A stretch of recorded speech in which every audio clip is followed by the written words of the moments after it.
오늘은 자, 어떤 강의를 해주실 거예요? 자, 요즘 이제 백선엽 장군 때문에 좀 이렇게 서로 간에 진영 간에도 말들이 많고 그렇습니다. 그러니까 한국 전쟁에서 독보적인 영웅은 아니지만 실은 백선엽 장군만큼 훌륭하신 분들이 계시거든요. 네. 근데 유독 이제 백선엽 장군이 이렇게 많이 인지도가 조금 있는 6.25 전쟁의 영웅이다 보니까 또 하필 백선엽 장군의 친일 행적이 있고 그래서 이야기가 이렇게 왈가왈부하는데 오늘은 우리가 왜 이렇게 친일파 청산을 하지 못했나? 친일파 청산에 실패했던 진짜 이유에 대해서 한번 설명을 해보겠습니다. 네. 기대가 됩니다. 자, 오늘 황캐리 황연필 선생님께서 친일파 청산을 실패했던 진짜 이유에 대해서 강의를 해주실 건데요. 선생님의 이야기를 들으시다가 궁금한 점 있으신 분들은 TBS 앱 활짝 열려 있고요. 50원의 유료 문자 샵 0951로 질문 보내주시면 됩니다. 네, 지금 3시 14분인데요. 지금부터 한 15분 정도 일단 강의를 해주실 거죠? 그렇게 하겠습니다. 황연필의 역사 강의 네. 듣도록 하겠습니다.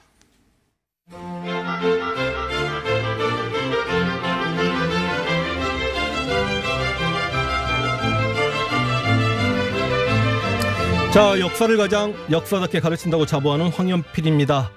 친일파 청산을 이야기하려고 이제 시작하다 보면 항상 일단 여운형 선생님 이야기를 먼저 할 수밖에 없습니다. 1940년대 우리가 해방을 맞이하기 직전에 해외의 최고 독립운동 단체는 다들 아시다시피 충칭에 임시정부가 있었고 물론 임시정부 산하에는 한국광복군이 있었습니다. 그리고 화북 지역의 예난에는 조금 사회주의 계열이긴 합니다만 김두봉을 중심으로 하는 화북조선 독립동맹이라는 단체가 있었고 또 조선우용군이라는 산하부대가 있었죠. 근데 국내에는 이제 여운형 선생님이 활동을 하시면서 1944년에 조선건국동맹이라는 단체를 만들어 놓고 있었는데 하루는 이 여운형 선생님 집으로 1945년 8월입니다. 우리가 해방을 맞이하기 한 10일 전쯤에 엔도 총감이 찾아옵니다. 일제강점기에 조선총독부 총독 다음에 정무총감, 경무총감이 있는데 그럼 총감이면 총리급이라는 인물이죠. 네. 갑자기 총리급 엔도가 여운형 선생님 집에 찾아오니 여운형 선생님도 좀 놀랐나 봐요. 아, 이거 조선건국동맹 들켰나 보구나. 근데 엔도가 굉장히 공손합니다. 그래서 차를 한 잔 내주시라. 그래서 여운형 선생님이 엔도에게 너 왜 왔냐라고 물어보니까 우리 일본이 제가 꼭 요즘 이렇게 대화를 하다가 일본인의 그 말을 설명하는 과정에 꼭 저도 모르게 우리 일본이라는 말을 해가지고 이거 반성합니다. 엔도 표현입니다. 우리 일본이 미국에게 항복을 합니다. 더블 코트한 거예요. 그러니까 그렇죠. 인용구. 조선은 독립을 맞이하게 될 것입니다. 그러니까 여운형 선생님이 얼마나 놀랐겠습니까? 그래? 근데 네가 나한테 왜 왔냐? 지금 현재 한반도에는 60만 명의 일본인이 살고 있는데 일본인이 2차 세계대전에서 패배하고 조선이 독립된다라고 하면 아마 조선인들이 폭동을 일으켜서 우리 60만 명 일본인들의 생명을 장담할 수 없으니 선생님께서 우리 60만 일본인이 무사히 일본으로 돌아갈 수 있도록 좀 도와주십사 찾아왔습니다. 그러니까 여운형 선생님이 담배 한 개씩 태울 시간을 달라. 담배 한 대 태우고 뭐라고 이야기하냐면 나는 지금까지 일본 제국주의의 식민 통치가 싫었지 일본인 개개인을 미워한 거 아니다. 너희들 무사히 돌아갈 수 있도록 내가 최선을 다하겠지만 대신 내가 요구하는 조건 5가지를 조선 총독에게 알리라. 이런 이제 5가지 요구 사항이 있는데 그래서 지금 이 말씀을 드린 이유는 뭐냐면 우리 민족 지도자들 중에 우리가 해방을 맞이할 걸 가장 먼저 알고 있었던 인물이 여운형이고 그렇구나. 그래서 1945년 8월 15일 우리가 해방을 맞이하자마자 여운형이 그 우리가 해방된 날에 조선건국준비위원회 건준 약칭입니다. 건준이라는 단체를 만듭니다. 많이 들었던 그렇죠. 그렇죠. 건준. 근데 아무래도 이제 일본이 패망하게 되면 행정치안의 공백 상태가 생기니까 건준을 만든 여운형 선생님이 전국 각지에 140여 개 군의 치안대를 설치합니다. 자, 그리고 이제 한 달 정도 시간이 지나서 9월 달이 됐는데 미군이 진주한다는 소리를 듣고 여운형 선생님이 정부적 성격을 띤 단체가 있어야 혹여나 한반도 남쪽에 미국이 들어오더라도 협상 테이블에서 조금 불리하지 않겠다라고 해서 건준을 조선인민공화국으로 개편을 합니다. 약간 국가적 성격을 띱니다. 줄여서 이걸 또 약칭 인공이라고 합니다. 근데 여운형 선생님이 인공에 이승만을 주석으로 내세웠습니다만 이승만은 물론 불참을 했죠. 근데 이 인공이 앞에 건준이 유지하고 있었던 전국 각지 치안대를 인민위원회로 개편을 합니다. 자, 그러면 여운형 선생님이 전국 각지 인민위원회를 깔아놨는데 북한에는 소련이 들어왔죠. 소련 군정이 남쪽에 미군정이 들어오는데 소련군 사령관 치스차코프 포고문 내용을 보면 조금 포고문 내용은 기분이 좋습니다. 당신들의 해방을 축하한다. 건국은 너희들의 능력하에 달려있다. 막 이런 내용으로 들어오고 근데 이제 9월 7일 날 메가더 포고문이 발표되는데 메가더 포고문 1조에 보면 38도선은 본관의 명령을 따라라. 5조를 보면 공용어는 영어다. 이렇게 기분 나쁘게 들어왔기 때문에 실제로 학계에서는 이걸 어떻게 해석을 했냐면 소련은 해방군으로 들어왔고 미군은 점령군으로 들어왔다. 이게 옛날 교과서에 실렸기 때문에 이명박 정권 때 자편양 논란 시비가 걸려가지고 다 사라진 문장인데 이건 이제 학계의 해석이지만 그러면 소련은 착한 나라고 미국은 나쁜 나라가 아닙니다. 왜냐하면 1940년대 그러니까 일제강점기에 아무래도 제국주의에게 저항하고 가장 치열하게 독립운동했던 사람들은 사회주의 계열이었기 때문에 우리가 막 해방을 맞이할 1945년 무렵에는 당연히 사회주의자들이 대중적 인기가 큽니다. 그러니까 소련 입장에서는 너희가 빨리 나라를 건국하면 한반도에 자신들의 위성 국가가 생길 거라는 자신감이 있었던 거고 미국 입장에서는 어찌됐든 간에 시간을 끌면서 한반도 주민들에게 자본주의의 달콤함을 심어주고 공산주의의 무서움을 알려야 될 시간이 필요했기 때문에 이제 이렇게 들어왔던 건데 이제 우리가 가슴 아픈 건 뭐냐면 1945년 해방을 맞이했을 때 실제로 일본의 군인들 중에 할복 자결한 군인들도 있었고 또 전범으로 나가야만 할 장성들도 있었습니다만 아니 자국이 패배했으니까 슬프긴 했겠지만 일본인들의 99.9%는 자신들의 생명과 목숨과 이 전쟁의 결과는 하등 상관이 없습니다만 실제로 일본이 패망하고 우리가 독립했을 때 가장 두려웠던 건 누굴까요? 바로 외국. 친일 행위를 했던 네. 친일파들 그렇죠. 반민족 행위자들 굉장히 두려운 상황입니다. 이들의 당혹감 세상이 바뀌어버리는 그렇죠. 세상이 바뀌어버리고 그래서 이런 말이 있습니다. 1945년 8월 15일부터 독립운동했던 사람. 그러니까 쉽게 이야기해서 친일행위 하다가 해방 직후부터 독립운동했다. 일본이 사라지니까 태극기 들고 대한독립 만세를 이제 가장 크게 왜냐하면 살아야 되니까. 그쵸. 근데 거의 대다수의 친일파들이 무서우니까 밤에 야반도주 가족들하고 이사를 가기도 하고 산에 숨어들기도 하고 그럼 가족들이 몰래 가서 밥을 뭐 갖다 주기도 하고 그랬는데 실은 소리 없이 이렇게 친일파들이 척결된 경우도 상당히 있었을 거라고 생각을 합니다. 네. 근데 문제는 소련은 북한 쪽에 들어오면서 그러니까 여운형이 정부에 깔았던 인민연회 자치를 인정을 했는데 미군정은 인민연회 자치를 인정하지 않았기 때문에 아무래도 친일파에 대해서는 그 동네에 친일행위했던 사람들 그 동네 사람들이 제일 잘 알거든요. 물론 그렇다고 북한이 100% 친일파가 숙청된 건 아닙니다. 북한 내 나름 권력직에도 은근 친일파들이 좀 있었던 건 팩트고 사실이니까.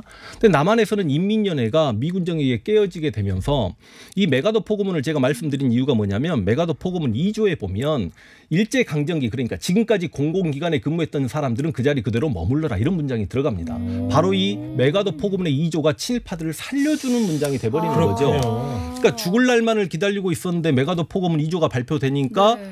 예전에 자신의 권력직에 다시 재임용된과 동시에 그 상관직 고위 관료를 차지하고 있었던 일본이 다 나가버린 입장에서 당시 미국은 한반도에 진주할 때 군인들만 들어왔거든요. 행정관료가 들어온 게 아니기 때문에 군인들이 한나라 통치가 너무 힘든 거죠. 그러다 보니까 행정 경험이 있어야 되는 친구들을 고르다 보니 또 하나 당시 미국 입장에서는 이런 생각을 했을 겁니다. 같은 동양인에게 식민 지배를 받아도 민족과 국가를 배반하고 친일 행위를 했던 사람들은 당연히 우리 미국에게도 잘할 것이다. 네. 진짜 그대로 먹혀든 거죠. 그러니까 친일파들은 어찌 보면 미국이 살려준과 동시에 더 큰 권력을 얻게 됩니다. 그러니까 예를 들어서 일제강점기 유명한 고문기술자 같은 노덕술이 서울시 수사과장으로 승진하는 막 이런 상황이 생겨나는 거죠. 그래서 이제 친일파들이 미군정이 끝나는 48년 8월 15일까지 우리 대한민국 정부가 수립될 때까지 한반도 남쪽에서는 친일파가 숙청되지 않았고 북한에서는 동네마다 인민연회가 친일파를 좀 숙청했던 건데 잠깐만요. 그 여운형 선생이 만들었다는 인민위원회는 남한에만 있었던 게 아니고 전체 그렇죠. 전체 다 있었던 거예요. 한반도에 약 140여 개 군에 깔렸던 거예요. 그런데 우리 남한에서는 그걸 인정을 안 했던 그렇죠. 거고 미군이 그러니까 미군정이 들어와서. 시작되면서 38도선 이남은 합법적인 정부를 우리 미군정이라고 이야기하면서 미군정이 김구 선생님의 임시정부와 그다음에 여운형의 건준, 인공 그리고 인민연회 이런 걸 전혀 인정하지 않았죠. 그래서 이제 김구 선생님의 한국광복군도 무장해제 당하고 개인 자격으로 들어올 수밖에 없었던 거고. 근데 이제 이승만 정부가 딱 수립되고 난 다음에 당시 대한민국 국민들이 이승만 정부에 바라는 가장 큰 열망 두 가지가 북한처럼 땅을 달라, 토지 달라, 토지 개혁이었고 하나는 북한처럼 친일파 처벌해달라. 그래서 이제 해방되자마자 아니죠. 대한민국 정부가 수립되자마자 국회에서 원래 이제 대한민국 정부 수립되기 직전에 48년 5월 10일 날 50총선이 처음 치러지는데 그때 젊은 무소속의 소장파 국회의원들이 굉장히 많이 당선됩니다. 그래서 대한민국 정부 수립되고 한 달 후인 9월 달에 벌써 반민족 행위 처벌 법이 제정이 돼요. 그걸 이제 줄여서 반민법이라고 합니다. 네. 그래서 반민법에 입각해서 친일파들을 처벌하기 위한 반민족행위처벌특별위원회 반민특위가 구성이 됩니다. 그리고 49년 1일부터 이제 진짜 반민족 행위자를 처벌하기 시작하는데 일본으로 잡혀왔던 게 당시 조선의 최고 부자 화신백화점의 사장. 자신의 돈으로 일본의 공군기 2대 헌납했던 박흥식, 막 2번으로 잡혔던 게 그 유명한 고려대학교 동상 김성수의 친동생 뭐 김현수, 김성수는 친일에 대한 의견이 분분하고요. 그리고 이제 일제강점기 일본의 그 식민지배에 동조하자 이제 자치론자라고 제가 이야기하겠습니다. 쉽게 뭐 최남선이라든지 이광수라든지 이런 사람들이 끌려오는데 이게 너무 안타깝지 않습니까? 왜냐하면 최남선은 김이독립선언문을 쓴 사람이고 그렇죠. 이광수는 28독립선언문을 쓴 사람인데 그러니까 우리 대한민국이 3.1 정신을 계승하자고 해서 만들어진 나라임에도 불구하고 교육 현장에서 3.1운동에 김이독립선언문을 학생들에게 암기를 강요하지를 못합니다. 왜냐 하필 친일파가 쓴 김이독립선언문이기 때문인 것도 있는 거죠. 그런데 이제 이들과 함께 최린 같은 인물들이 같이 함께 끌려왔는데 이광수나 최남선은 내가 일제강점기 그렇게 일본에 동조하는 글을 썼던 것들은 일제강압에 의해 그랬던 거다. 우리는 친일을 하려는 의지가 없었다라고 하는데 그 반민특위 회의장에서 최린이 그 둘을 향해 쌍욕을 합니다. 나는 진짜 그리고 최린이 이렇게 이야기해요. 나는 정말 우리 민족이 독립될 거라는 걸 꿈에도 생각하지 못했다. 그래서 우리가 일본인들에게 차별받고 2등 시민으로 살아가는 게 너무 가슴 아팠기 때문에 차라리 우리가 일본으로 동화돼서 조선인들이 차별받지 않는 세상을 살게 하고 싶었다. 그래서 내가 친일을 했는데 막상 우리 민족이 독립이 되고 보니 내가 우리 민족에게 정말 씻지 못할 죄를 지었다. 나를 종로 사거리에 밧줄로 묶고 우리 백성들이 나를 돌로 쳐서 죽여도 나는 할 말이 없다. 이렇게 참여하고 반성을 그렇죠. 한 분이네요. 그거는. 그렇죠. 이렇게 최린 같은 경우는 반성했고 이제 이광수나 최남선은 끝내. 근데 문제는 반민특위에서 이렇게 친일파들을 잡아들이고 있는데 당시 이승만 정부가 굉장히 소극적 태도를 띱니다. 이승만이 여기저기 연설 가서 뭐라고 이야기하냐면 여기저기 빨갱이들이 날뛰는 이때 이 빨갱이들을 잡아들이는 반공투사를 친일파라고 잡아들이는 반민특위는 누구를 위한 단체냐. 이거 해석되십니까? 그러니까 막 해방 직후이기 때문에 예를 들어서 48년 10월 19일 날 여수 순천 사건도 있었듯이 네. 빨갱이들을 잡아들이는 반공투사를 그러니까 친일파들은 자신들을 살려준 게 미국이고 물론 지금 대한민국은 세계 초강대국 미국과 친하게 지내야 된다는 생각을 가지고 있습니다만 근데 그 당시 친미의 뿌리는 실은 친일인 거죠. 그러니까 쉽게 얘기하면 이 친일파들이 자신들을 죽이려고 하는 사회주의자들 먼저 죽여야 되니까 반공을 외쳤던 거고 그래서 그 친일파들을 잡는 반공투사를 잡아들이는 반민특위는 대체 누굴 위한 단체냐. 반민특위가 빨갱이를 위한 단체가 돼버린 거예요. 그래서 반민특위가 주춤합니다. 아니나 다를까 그 무렵에 국회 뿌락치 사건이라는 게 조작이 됩니다. 그러니까 당시 소장파 젊은 10명의 국회의원들로 구성된 게 반민특위인데 그 국회의원 중에 상당수가 김일성의 간첩이었다라고 해가지고 사형을 당한 일이 벌어지고 그러다 보니까 이제 좀 지명도 있고 무게감 있는 인물을 반민특위가 잡아들이기는 어려우니까 민중들이 가장 잡았으면 하는 사람들을 이제 잡아들이기 시작합니다. 그 대표적인 인물이 일제강점기 유명한 고문기술자 노덕수를 잡아들입니다. 노덕수. 그래서 이제 노덕수를 잡아놓고 이제 조사를 하고 있는데 갑자기 1949년 6월 6일 경찰들이 국회를 습격해서 노덕수를 구출을 해버리죠. 그러니까 이게 무슨 노덕술이 영웅인 것 마냥. 근데 일개 경찰이 국민의 대변기관인 국회를 습격했다. 이게 정부 이승만 정권의 비호가 없었으면 이건 말도 안 되는 겁니다. 그래서 노덕술이 구출되어 가면서 사실상 반민특위 활동은 실패로 돌아갔다라고 보시면 되겠습니다. 그때 당시 국회는 지금 서울시 옆에 있는 그렇게 아까 그렇게 민감한 거 질문하시면 그렇습니까? 예. 제가 그거는 잘 왜냐하면 그렇죠. 지금 여의도 국회의사당이 언제 건너왔는지 제가 잘 몰라서. 뭐 49년 때 그때는 당연히 거기 그렇겠죠. 지금 시의회 건물로 쓰는. 그러면 거기에 하여간 노덕술이 구출되면서 그러니까 우리는 예를 들어서 이렇습니다. 그 약간 처벌받는 몇 명이 있습니다. 근데 사형을 시켜야 될 사람이 무기징역 됐다가 이렇게 집행유예로 풀려나가고 몇 명 정도 구류 생활하다가 풀려나온 형국이기 때문에 우리는 법적으로 단 한 명의 친일파도 처벌하지 못한 가슴 아픈 역사를 가지고 있다. 근데 예를 들어서 이건 제가 만들어낸 말이긴 합니다만 우리 단재 신치호 선생님께서 묘청의 서경천도 운동이 조선 역사상 1000년대 최대 사건이라는 표현을 하셨거든요. 그러니까 묘청은 자주적이고 진취적인데 이 자주적이고 진취적인 묘청이 사대적이고 보수적인 김부식에게 패함으로 인해서 우리 역사가 앞으로 특히 조선왕조 500년이 사대적인 게 가장 가슴 아팠기 때문에 묘청의 난이 1000년 동안의 최대 사건이라는 말씀을 하셨는데 앞으로 저는 300년, 400년 우리 대한민국이 계속될 거라고 생각을 하고 있고 네. 후손들이 봤을 때 바로 이승만 정권의 이 친일파 처벌 실패가 저는 500년, 1000년 동안의 가장 중요한 역사적 사건이었다라고 이야기할 것 같습니다. 왜냐하면 남북이 쪼개져 있는 이 좁은 나라에서 지금 현재 진보와 보수, 좌와 우의 대립, 가진 자와 못 가진 자의 대립, 뭐 지역 감정까지 요즘 남녀 간의 갈등까지 노인과 젊은 사람의 대립까지 이 갈등의 원인은 결과적으로 친일파가 처벌되지 않았기 때문에 생겨난 거기 때문에 이 친일파 처벌 실패는 굉장히 가슴 아픈 사건이다 네. 말씀드리겠습니다. 알겠습니다. 자, 지금까지 한 딱 15분 걸렸어요. 15분 나왔습니까? 네. 친일파 청산을 실패했던 네. 진짜 이유에 대해서 황현필 선생님의 강의를 들어봤습니다. 저는 아까도 중간에 짧게 질문을 드렸습니다만 그 건준 인민위원회 여운형 선생 그게 저는 남쪽에만 그 인민위원회가 설치가 되고 그런 줄 알았더니 이미 조선 팔도에 다 설치가 됐었던 인민위원회가 설치될 때는 조선에 그랬다가 이제 미군하고 소련이 진주하면서 남쪽에서는 그게 이 효력을 발휘 못했고 북측에서는 그게 효력을 발휘했고 예전에 야인 시대 드라마 보시면 김두한 나왔던 드라마 젊은 김두한이 있었고 늙은 김두한 있지 않았나요? 그 김영철 씨가 그 역을 하신 약간 나이 든 김두한은 총을 들고 다녔잖아요. 그게 인민위원회를 깨는 장면들입니다. 그렇군요. 한 청취자께서 같은 황 씨로서 경의를 표합니다. 아유 감사합니다. 저는 역사를 학교에서 그 배웠을 때 머리에 안 들어오더니 방송에서 역사를 가르치시는 분들에게 많이 배웁니다 하시면서 또 문자 보내주셨어요. 네, 이렇게 오늘 뜻깊은 시간 가져보시면은 그렇구나 우리 역사 좋을 것 같아요. 네 맞습니다. 아까 그리고 소련의 누구라고요? 무슨 치스차코프 사령관입니다. 치스차코프 사령관. 그 어려운 러시아 이름까지 다 기억을 하시고. 정말 대단하십니다. 먹고 살려고 그랬습니다. 그게 아니죠. 대단하십니다. 네. 강의를 들으면서 몇 가지 궁금한 게 생겼어요. 질문을 좀 하나씩 드려보도록 하겠습니다. 이승만 전 대통령이 친일파 청산을 제대로 하지 않는 거 많이들 알고 계시잖아요.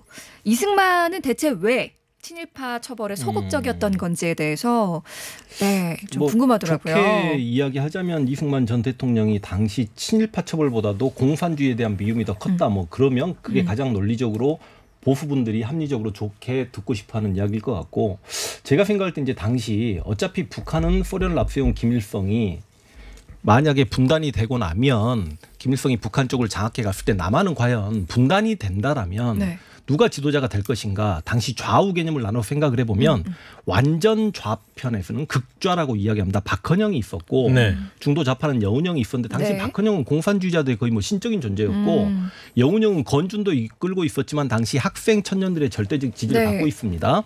우파는 중도 좌파가 김규식 선생님 정도가 계셨다라고 하면 김규식 선생님을 가장 좋아했던 게 실은 미국입니다. 그러니까 미국이 이승만보다 실은 김규식을 더 지지했고요. 왜냐하면 미국이 생각할 땐 김구 선생님도 좀 부담스러운 존재. 김구 선생님은 미국도 싫어, 소련도 싫어, 막 이런 약간 성격이었기 때문에. 그런데 이제 김구 선생님이야 다들 아시다시피 임시정부의 그 여당이 한국독립당입니다. 줄여서 한독당이라고 하는데 한독당의 지지를 받고 있었는데 이승만은 거의 이제 호텔 생활을 미국에서 하고 있었고 개인 생활을 했기 때문에 물론 임시정부 초대 대통령이었고 당시 해방 직전에 미국의 라디오 소리 보아라는 방송에 나와서 그 특유의 떨리는 목소리로 보이스 오브 아메리카 그렇죠.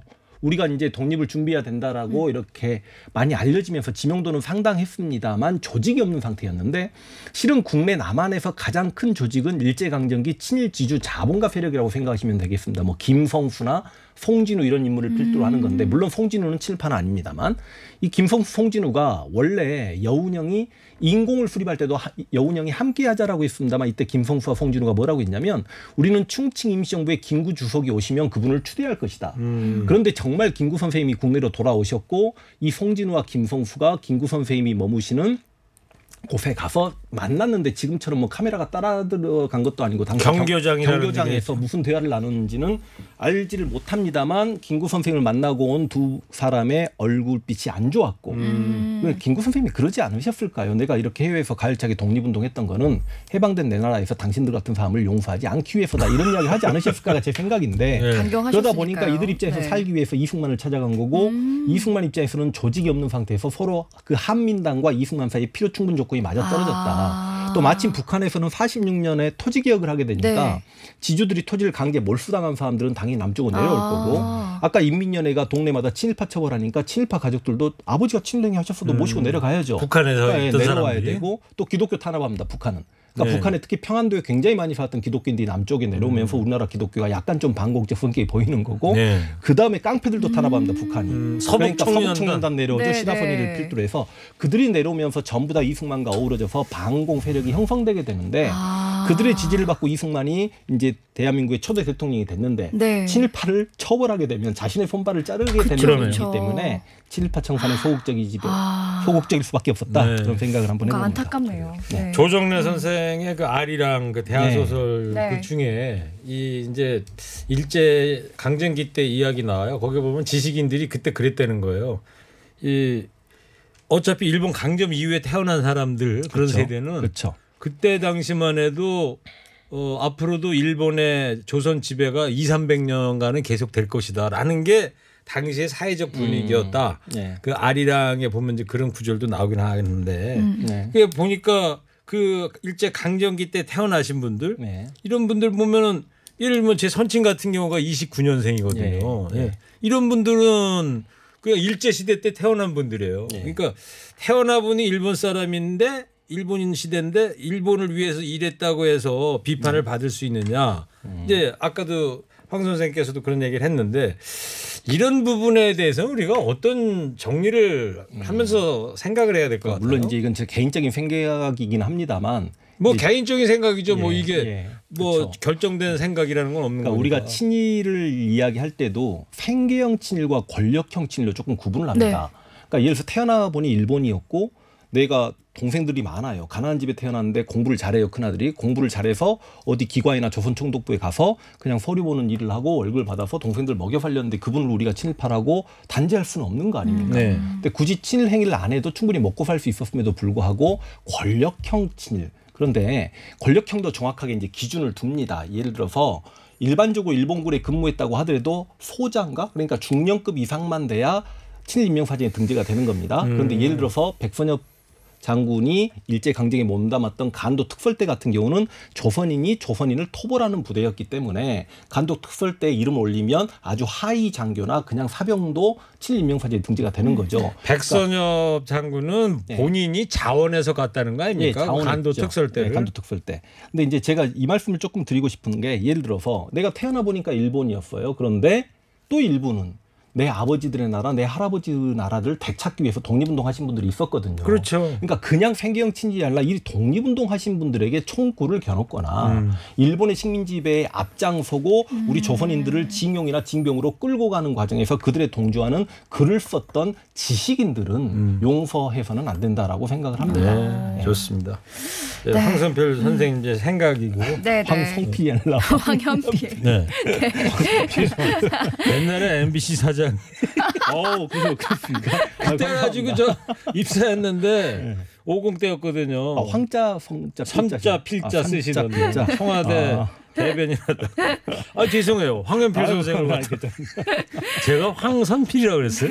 그래 그때 파하고 그랬었는데 저희가. 자, 계속해서 또 질문 좀 드려볼게요. 뭐 말씀하신 거에 좀 이어서 질문을 드려보면은 그래도 이제는 사회적 통합을 해야 할 때다. 언제까지 친일인가 뭐 이런 이야기를 하시는 분들도 계시거든요. 선생님의 생각은 어떠신가요? 제 생각도 그렇습니다. 더 이상 대한민국이 이렇게 양분돼서 나눠서 이렇게 국민들이 서로 다투는 모습이 이게 어떤 첨예한 사건 저만 하더라도 유튜브에 영상을 올리면 생각이 거의 중도가 없습니다. 극에서 극으로 나눠지더라고요. 너무 안타까운데 문제는 댓글 달리는 게요. 근데 친일에 대해서 당연히 용서하고 미래적으로 나아가고 통합해야 된다는 건 너무 좋은 말인데 문제는 그 친일파들이 먼저 자신의 반민족 행위에 대해서 민족과 국가와 인정하고. 우리 국민 앞에 사죄를 했냐는 말씀 한번 드리고 싶습니다. 그들의 사죄가 먼저 선행이 돼야 우리가 그래 과거사는 잊고 이제 앞으로 나아가자고 깨안을 수 있는데 그들이 사죄하지 못했고 또 하나 그들이 오히려 대한민국의 지배 계급이 돼버리고 기득권층이 되어가지고 한때 자신들의 조상들이 그리고 또 그들이 그렇게 매국행위하면서 친일했던 그 나라 일본에 대해서 여전히 친일적인 모습을 보이고 있었을 때 이게 통합이 과연 가능한가라는 생각을 해봅니다. 아까 그 여운현 선생이 해방 전 열흘 전에 일본의 엔도인가 찾아왔을 때 그랬다는 거 얘기하셨잖아요. 나는 일본 사람이 싫은 게 아니라 일본을 우리 강제 점령하고 있는 일본 정권이 싫다. 지금도 마찬가지 아닙니까? 일본에 대한 일본인 개인에 대한 것은 미워하는 게 별로 없지만 우리 역사를 왜곡하고 그렇잖아요. 이런 일본 정권 반성하지 않는 일본 정권 극우 정권에는 미워할 수밖에 없는 뭐 이런 생각이 들어요. 참 그 역사를 공부하다 보면 이렇게 교훈을 얻어가는 부분이 많은데 그 엔도와 여운형이 만났을 때 실은 엔도가 여운형을 먼저 찾아갔겠는가 한번 생각을 해보십시오. 실은 누구를 먼저 찾아가냐면 송진우나 김성수 쪽 친일 행위 약간 근접했던 그런 지주 자본가를 먼저 찾아갑니다. 거기 가면 말이 좀 쉽게 통하겠죠. 야 일제강점기 우리가 잘해줬으니까 우리 좀 살려줘 그랬더니 이 사람들은 딱 변절합니다. 아 그래요? 근데 여운형 선생님은 워낙 일제강점기도 큰 소리 칠 걸 치고 살아셨던 분이기 때문에 알았어. 일본인들은 무사히 돌아가게 해줄게. 이게 어떤 삶이 멋있는 삶인지 우리가 한번 좀 생각해봐야 되지 않을까. 그랬구나. 그리고 말이에요. 지금 이 백선엽 장군 별세하면서 이 안장 지역을 놓고도 좀 논란이 많았는데 지금 국립묘지 동작동 서울 현충원 있잖아요. 여기에 68명의 친일파가 안장돼 있다고 들었는데 대표적으로 어떤 친일파 인물들이 있어요? 그러니까 이게 거의 군인 장성 출신들이 많습니다. 육군 참모총장 출신이 많은데 대표적으로 그 김창룡 같은 인물, 이승만 정권 때 이승만 대통령의 양자 소리를 들었던 북한에서 그렇게 일본의 앞잡이 역할을 하고 친일행위 하다가 북한에서 반민특위 같은 곳에 잡혀서 끌려가려다 탈출해서 남한에 건너왔고 남한에서 프리스타도 됐고 그리고 실제로 우리가 김구 선생님을 안두희가 죽였다라고 우리가 많이 알고 있습니다만 안두희의 뒤에는 바로 김창룡이 있었다 이렇게 거의 학계에서는 인식을 하고 있는데 그런 인물이 국립묘지에 묻혀 있는 게 좀 아쉽고 이응준이라는 우리나라 초대 육군 참모총장까지 하셨던 분인데 이 양반도 일본에서 대자 생활을 하셨는데 묻혀 있는 것 자체가 아쉽긴 아쉬운데 이분이 묻혀 계신 곳이 그 서울 동작동 국립묘지에서 풍수지리적으로 가장 좋은 곳에 또 묻혀 있다라고 합니다. 그래서 이런 부분들이 좀 아쉽죠. 외국의 그 반민족 행위자 처벌 사례. 그러니까 제가 보통 강의할 때 프랑스 사례를 여러 번 듭니다. 우리는 일제강점기 35년간 시민 통치를 받았고 프랑스는 독일에게 친나치 BC 계례 정부라고 하죠. 페탱에 한 5년 정도 지배를 받았는데 나중에 이제 드골이 망명 프랑스를 이끌면서 저항을 하다가 아이젠하워와 노르망디 상륙작전을 해서 파리를 탈환하면서 친나치 행위자를 처벌하는데 사형을 1만 명 가까이 구형을 합니다. 살벌했다며요. 5년 동안의 친나치 행위자를 1만 명 가까이 사형을 하고 이 사형당한 사람들 중에는 특히 지식인 계층, 기자들도 되게 많았다는 거예요. 언론인들 용서가 안 된다라고 했고 감옥에 이제 갇히게 되는 친나치 행위자까지 합치면 20만 명이 육박한다라고 하는데 그러면서 당시 프랑스 이제 초대 대통령이 된 드골이 무슨 말을 했냐면 앞으로 우리 프랑스가 외세의 지배를 받을지언정 민족을 반역하는 자는 나오지 않을 것이다. 이런 멋있는 말을 남겼는데 과연 우리는 이렇게 친일파가 숙청되지 않은 상태에서 대한민국이 외세의 위기가 닥쳤을 때 누가 과연 국가가 국민들에게 너희도 나라를 위해 목숨 바쳐라라고 이야기할 수 있는 건지 이 역사적인 근거가 마련돼야 되지 않나라는 생각을 해봅니다. 그래서 친일파를 역사적으로라도 단죄하자라고 역사학계에서 이렇게 목소리를 내는 거라고 생각합니다. 황해별 선생님 말씀을 조금만 스피드를 조금 천천히 해주시면. 드골이 뭐라고 그랬다고요? 다시 한번 천천히 말씀. 아주 어록을 말씀하시는데 앞으로 획 지나가니까 다시.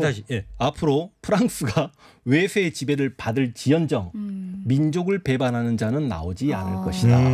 이 프랑스 땅에서는 이렇게 반민족 행위자에 대한 처벌을 이렇게 했으니까. 그러니까 그 앞에 멘트는 뭐였냐면 드골이 나는 프랑스의 대통령으로서 꼭 해야 될 일을 했지만 분명히 억울하게 죽은 사람도 있을 거고 감옥에 갇힌 사람도 있을 거다. 그렇잖아요. 무슨 말인지 아시죠?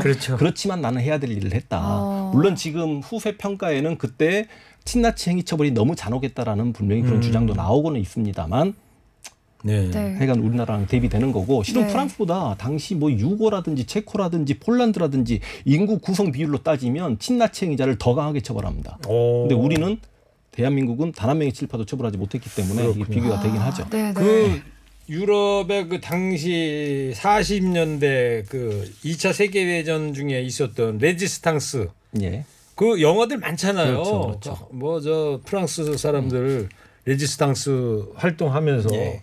뭐 죽은 사람들도 많고. 예. 그러니까 이런 경우죠. 페텐 같은 경우만 하더라도 1차 세계대전에 프랑스의 국민적 영웅이었고 프랑스 이순신 장군이라고 생각하면 되는데 그 페텐이 나이 많이 먹고 늙어가지고 친나치에 동조하는 BC 계례 정부를 이끄는 과정 때문에 페텐은 프랑스의 국립묘지에 묻히지 못했거든요. 그래요? 예. 오. 우리 3384번님께서 능동적 친일과 수동적 친일로 구분하고 싶습니다. 살기 위해서 한 친일과 부와 명예를 쌓기 위해 한 친일은 구분되어야 하겠지요. 예. 의견 남겨주셨습니다. 네. 또 계속해서 질문 드려볼게요. 이 경찰들이 반민특위를 공격했을 때 노덕술이라는 사람을 구출했다고 아까 얘기해 말씀하셨잖아요. 주셨는데. 노덕술이 대체 어떤 인물인지 다시 한번 그러니까 정리를 좀 노덕술이 해주시죠. 네. 그냥 유명한 일제강점기 고문 기술자였다라고 생각하면 되는데 당시 일본 내 경찰들도 깜짝 놀랄 정도로 고문에 대한 연구가 엄청 정말 진지했다라고 합니다. 그래서 그 예를 들어서 광주 항일 학생운동 때도 많은 학생들 고문해서 죽이기도 했고 그런데 문제는 이제 이런 악질 친일 경찰이 네. 당연히 반민특위의 이름이 올랐고 처벌을 받아야 되는데 아니 반민특위가 되기 전부터 미군정에서 부활해가지고 서울시 수사과장까지 승진을 했고 이 노덕술이 그 유명한 김원봉을 잡아서 약산 김원봉. 그렇죠. 네. 그러니까 이제 김원봉은 어찌 보면 해외에서 그렇게 의열단을 이끌면서 일본인들에게 공포감을 심어준 이름 중에 한 명이 김원봉이었고 김원봉이 자신이 약간 사회주의적 성향이 있음에도 불구하고 자신의 고향이 경남 밀양이었기 때문에 네. 그 고향에 대한 그리움과 그것 때문에 한반도 남쪽으로 들어왔다가 당시 친일 경찰 노덕술에게 잡혀서 너 빨갱이지라고 고문을 당하니 집에 돌아가서 3일 밤낮을 호랑이 울음소리를 내면서 서러워서 울었다라는 그런 네. 얘기가 있거든요. 너무 그게 진짜 대표인 게 노덕술. 목숨 걸고 마음이 진짜 그렇죠. 아프네요. 이영만리 타양에서 그러니까요. 정말 독립운동 하던 분을 예. 참 아, 괜히 사흘 동안 대성통곡하고도 그렇죠. 그래서 이제 김원봉이 48년 4월에 남북 협상운동이라는 게 전개됩니다. 네. 네. 그러니까 대한민국이 48년 2월에 남한 단독 선거가 결정돼 가지고 분단이 결정이 돼 버리니까 당시 이제 김규식이 김일성에게 편지를 써요. 야 만나자. 너랑 나랑 둘라도 한번 분단을 막아보자. 그런데 이 김일성도 정말 머리를 잘 굴리는 게 김일성은 북한 정권을 수립할 준비를 다 해놓고도 불구하고 먼저 나라를 세우지 않습니다. 분단의 책임을 뒤집어 쓰기 싫었던 거죠. 그랬다가 50 총선이 거의 한 달도 남지 않은 4월 무렵에 김규식에게 한번 올라오시죠라는 답장이 왔고 김규식이 김일성을 만나러 간다고 하니까 이제 김구 선생님도 만나러 가겠다는 거죠. 그러다 보니까 당시 청년 우익들이 김구 선생님에게 이 남한을 뭐 김일성에게 뭐 이렇게 바치려고 올라가는 겁니까? 이런 이야기를 하고 계속 반대하니 당시 김구 선생님이 3천만 동포에게 울면서 고한다. 3천만 동포에게 읍고함이라는 정말 명문의 글을 쓰셨죠. 나는 38도선을 가로배고 누울지언정 민족의 분단은 막아보고 싶다. 내 일신의 구차한 안위를 꾀하기 위해 민족의 분단을 획책하는 짓을 하지 않겠다. 대놓고 이승만을 비판한 겁니다. 그래서 그 김구가 올라간다라고 할 때 김원봉도 함께 가서 북한에서 15인 연석에 의해 참석을 합니다. 그랬다가 김원봉은 당시 대한민국 남쪽에서 굉장히 뭐라고 해야 될까? 생명을 유지하는데 힘들겠다는 생각을 했던 것 같아요. 왜냐하면 김원봉이 또 가장 존경했던 인물이 여운형인데 여운형 선생님도 계속해서 테러 위협을 당하다가 47년 7월에 여운형 선생님이 돌아가셨고 여운형이 죽었을 때 우리 역사상 최초의 국민장을 합니다. 그 국민장의 장례 위원장이 바로 김원봉이었어요. 오, 그랬어요? 그 다음부터는 이제 김원봉이 또 계속해서 위협을 받기 때문에 어떤 공간에도 2시간 이상 머물질 않았다라고 합니다. 그러니까 어찌 보면 살기 위해서 올라간 건데 월북을 이제 결국 그렇죠. 한 거죠. 보통 이제 남한 내에서 사회주의자임에도 불구하고 남한의 역사를 공부한 사람들에게 최고 독립운동가로 인정받는 게 여운형이나 김원봉인 이유는 뭐냐면 이들은 사회주의자이지만 우익, 민족주의 계열과 끊임없이 연대하려고 했고 조국의 독립과 통일을 위해 노력했던 모습들이 있기 때문에 남한의 역사가 좀 인정하지 않나. 그래서 어찌 보면 대한민국이 수립되기 겨우 넉 달 전에 북쪽으로 가버린 그 부분 때문에 그리고 한국전쟁 때 나름의 이제 북한군 장교였다는 그 부분 때문에 바로 이제 남한에서는 거의 맞죠. 근데 제가 아쉽습니다. 고등학교 다닐 때가 예. 70년대 후반인데 예. 그때만 해도 국사교과서에 여운형 선생 이야기는 기술이 돼 있는데 약산 김원봉에 대한 이야기는 제 고등학교 다닐 때 들어보질 못했어요. 그 이후에 대학 가가지고 이것저것 읽다가 약산 김원봉 얘기를 들었었거든요. 지금은 2005년도부터 근현대사랑 교과가 나왔다가 다시 한국사로 통합이 됐는데 네. 지금은 김원봉이 시험에 가장 많이 출제되는 독립운동가입니다. 잘 됐네요. 그래서 그거는. 우리가 이제 쓰리봉이라고 쉽게 이야기하는데 네. 너무너무 훌륭한 사람들이죠. 김원봉, 김두봉, 양세봉이에요. 너무 재밌지 않습니까? 그러네요. 봉봉봉인데 원, 원봉, 두봉, 세. 세봉. 두봉 네, 세봉은 그러네요. 어떤 분들이에요? 이제 김두봉은 국문학자인데 아까 말씀드렸듯이 김구 선생님과 쌍벽이었죠. 화북조선 독립동맹을 이끌었다가 산하부대가 조선의용군이었는데 이 조선의용군이 들어오게 되면 이제 김일성은 소련을 앞세우고 들어왔기 때문에 마오쩌둥 세력이었던 조선의용군이 들어오면 당하게 되니까 조선의용군에 대해서 무장 해제를 소련이 명하게 되는데 그러니까 마오쩌둥이 조선의용군을 잡고 차라리 중국 공산화에 도움을 달라라고 했고 그 도움 주고 난 다음에 김두봉이 북한에 들어가서 김일성과 정치적으로 화해를 하게 됩니다. 그래서 실은 북한 정권이 수립될 때 넘버 2가 김두봉이에요. 김세봉은? 양세봉. 양세봉 참. 양세봉은 실은 이제 무장투쟁사의 최고 영웅이라고 생각하시면 되겠습니다. 그러니까 북한에서조차도 북한은 하는 짓이 좀 유치하긴 합니다. 왜냐하면 최고의 독립운동가는 김일성이고 김일성과 더 이상 비교될 만한 독립운동가가 없음에도 불구하고 차마 양세봉 이름을 김일성 이름 밑으로 못 내립니다. 그러니까 양세봉이 그 잠뱅이 부대라고 빤스 부대라고도 이야기하는데요. 압록강을 건너는데 정말 멋있는 일화들이 많습니다. 그러니까 너무너무 용맹해가지고 농민병인데 사령관까지 간 케이스인데요. 양세봉이 이제 압록강을 건너려고 하는데 뒤에서 부하들이 바라보고 있는데 양세봉 장군이 고민을 하다가 한겨울인데 갑자기 모든 옷을 다 벗습니다. 그리고 총 하나 들고 팬티 하나 입고 압록강을 들어가 버리니 부하들 뒤에서 죽었다 그랬을 거 아닙니까? 근데 대장님이 옷을 벗는데 어떻게 옷을 그렇죠. 입고 들어갈 수가 없죠. 왜 그랬냐면 당시 무장투쟁하고 압록강 건너가서 주재소나 경찰서를 습격해야 되는데 겨울이다 보니까 옷이 얼어버리면 옷이 움직이기가 불편하니까 기동력을 발휘하기 힘들어서 고민했던 양세봉 장군이 옷을 벗고 압록강을 건넜죠. 그렇게 해서 습격하고 돌아오면 중국인들이 박수를 쳐줬던 그런 대단한 장군인데 실제로 만주에서 양세봉 장군이 죽으면 무장투쟁은 끝난단 말까지 있었고 그리고 이제 일본에 네. 어떻게 빠져서 알겠습니다. 죽게 되는데 네. 만주에서 유일하게 독립운동가 중에 동상 있는 장군이 양세봉 장군입니다. 그 엄동설안에 압록강을 건너셨어요. 그러니까 네네. 만주인들조차 최고의 독립운동가로 인정했죠. 또 한 청취자께서는 기억하지 않는 역사는 되풀이된다. 최일구의 네. 허리케인 라디오 역사 교육은 끊임없이 계속되어야 한다. 네. 기억하지 말씀해주셨고요. 않는 역사는 되풀이된다. 이거 제가 만든 말입니다. 아 그래요? 오. 그래서 지금 제 구독자 분이신 것 같은데 그러시군요. 기억하는 자들이 사라지면 역사는 왜곡된다. 예. 어제가 또 여운용 선생님께서 돌아가신 지 73주기라고도 또 청취자분께서 또 언급해 주셨습니다. 여운용 선생이 암살을 당하신 거예요? 아니면 그렇죠. 자연사 하셨나요? 암살 기억이 안 나네 또. 한지근이라는 청년에게 암살당했는데 예. 네네네. 알겠습니다. 자 오늘 뭐 친일파 청산이 실패했던 진짜 이유에 대해서 이제 강의를 듣고 질문도 드렸고 그랬는데 맞습니다. 자 마지막으로요. 황 선생님 친일파 청산을 꼭 해야 하는 이유 다시 한번 짧게 좀 정리를 해주시면. 훗날 우리 후손들에게 좀 자랑스러운 대한민국이 됐으면 좋겠습니다. 어차피 예. 친일파들은 호의호식을 다 누리고 살고 이제 갔습니다. 근데 이제 그 3대 4대까지 잘 살고 있는 반면에 우리 독립운동가 후손들은 너무 정말 고생 3대가 많이 빌어먹는다 하시죠. 이런 말이 네네. 있지 않습니까? 그래서 앞으로 우리가 정말 자랑스러운 대한민국이 되려면 후손들이 우리를 봤을 때 21세기 대한민국 국민들은 이렇게 친일파에 대해서 역사로라도 단죄를 했구나. 네. 이게 남북이 분단돼 있는 시점에서 이게 정통성에도 굉장히 중요한 문제거든요. 네, 알겠습니다. 네. 자, 황현필 선생 오늘 정말 고생 많으셨고요. 네, 다음 달에 다음 달에 또 뵙겠습니다. 고맙습니다. 예, 고맙습니다.